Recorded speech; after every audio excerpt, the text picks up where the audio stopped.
On to some other news now. The World Food Programme has warned that the war in Sudan could lead to the world's largest hunger crisis unless fighting stops.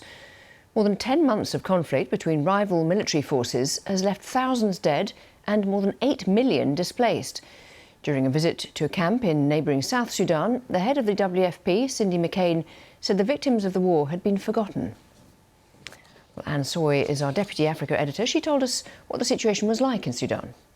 The head of the UN food program, the World Food Program, has just been to Rank, which is one of the areas that Sudanese have been fleeing to in South Sudan. And she met a very dire situation on the ground. 1 in 5 children is malnourished. People have been fleeing towards Rank, displaced multiple times. And the WFP says that the response is at breaking point.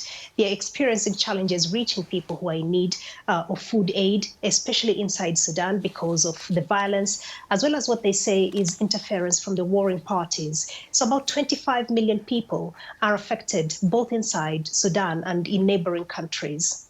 And explain to us how hard it is for the aid agencies to get into Sudan.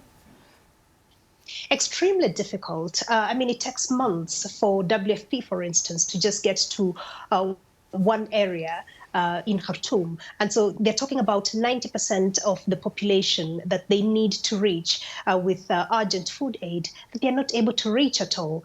There have been efforts in recent days after the government, which is essentially run by the Sudan Armed Forces, blocked access from the Chadian border into Darfur. However, there was breakthrough announced last night saying that they have now allowed access through one of the border areas which they control, because they are accusing some of they are claiming that some of the aid is being used as a cover to transport arms to their rivals in parts of Darfur.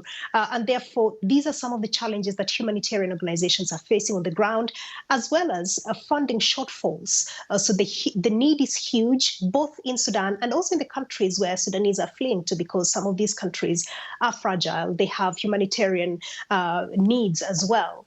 And so this is really to try and turn the focus to this crisis. It's already the largest displacement crisis in the world as we speak, and things are getting worse. And is there any sign of the fighting stopping?